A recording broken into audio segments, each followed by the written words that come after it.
If you want to prevent depression from arising either in yourself, in a loved one, or in a colleague, there are 5 yuktis you should follow. These yuktis have a deep spiritual wisdom and also an incredible amount of neuroscience as the basis. Listen to me to the end, because depression does not consider age, class, or gender. It can affect a child as easily as it can affect a teenager or an elderly person. It can affect a man as well as a woman. It can affect the affluent as well as the not so affluent. Let us go into it. The first of the yuktis is kathanam, or storytelling.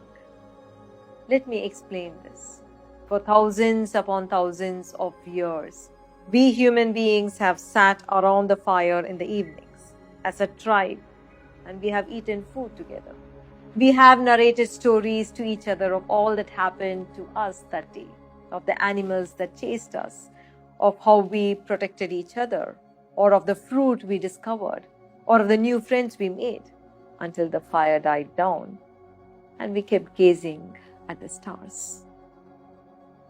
It is in this storytelling we found a deep sense of belonging and knowing of each other. Unfortunately, this connection is lost to us because we eat alone, or we keep texting on our cell phones even as we eat, or we keep watching television.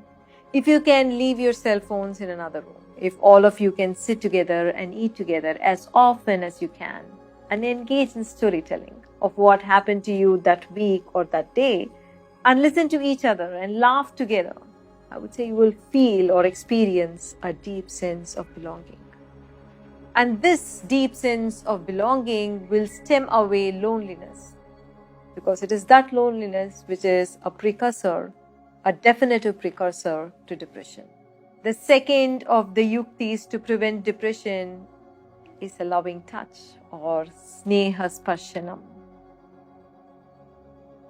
This yukti is to be followed in intimate relationships between couples, between parents and children, grandparents and grandchildren. Do you know that it is scientifically proven today, beyond doubt, that a gentle hug or a cuddle that is lasting for more than 20 seconds actually releases oxytocin in our brains? Oxytocin is a neuropeptide released in our brain that causes bonding. Gentle and loving physical touch, while you actually hold an intention for the other to be happy, can actually relieve a heartache and heal the other. A healing love flows from your body to the other. When you are in a beautiful state of love and hold a heartfelt wish for the well-being of the other, your body actually emanates healing influence on the other. Make gentle hugging a practice with your loved ones. This is the second yukti. The third yukti is Sviya Sakyata, or friendship with the self. Most people are strangers to themselves. They do not know what they are feeling until it actually becomes a fully blown depression.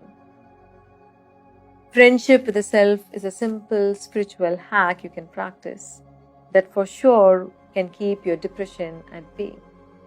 This is a yukti everyone has to follow for themselves. And how do we go about it? Every time you feel the slightest of dullness or an inner disturbance, take a deep inhalation and an even slower exhalation. Observe and recognize what the exact emotion that is arising within you. Recognize its name like you would recognize a guest who's returning home and not definitely an enemy. Smile at your anger. Smile at your anxiety. This simple act of Sviya Sakyata will shift your neurological activity from the destructive regions of your brain to areas of calm and clear thinking. The fourth yukti is Ashtachala, or being with the sun. Either around sunrise or sunset, be in the sun. Listen to the birds, listen to the insects, and take in the sunlight. Let it fall on you. See the changing colors in the sky for at least 10 minutes. Being in the early morning light with nature will actually activate your heart neurons and make you into a joyful being. The fifth yukti is connecting to the universe or the divine, Sannidhi. Sleep and depression are closely linked to each other. Some people experience trouble with sleep before it becomes depression, while others move into depression and then experience sleep problems. Let me teach you an ancient way to quiet a noisy and a disturbed mind so you can slide into sleep. When you lie down on bed, begin with deep inhalation and exhalations. Think of your divine and feel as if you are offering whatever bothered you during the day to the divine. Ask the divine to take it over as you go to sleep. With every inhalation and every exhalation, utter to yourself your divine's name. Do this for 18 times and then slide into sleep. Please know that the biggest pandemic the world is yet to see is depression. At the root of depression is loneliness and a feeling of disconnection. These 5 yuktis can actually act as Lakshman Rekhas or the powerful stoppers for depression from flowing into you, your loved ones, and your family. Try it out.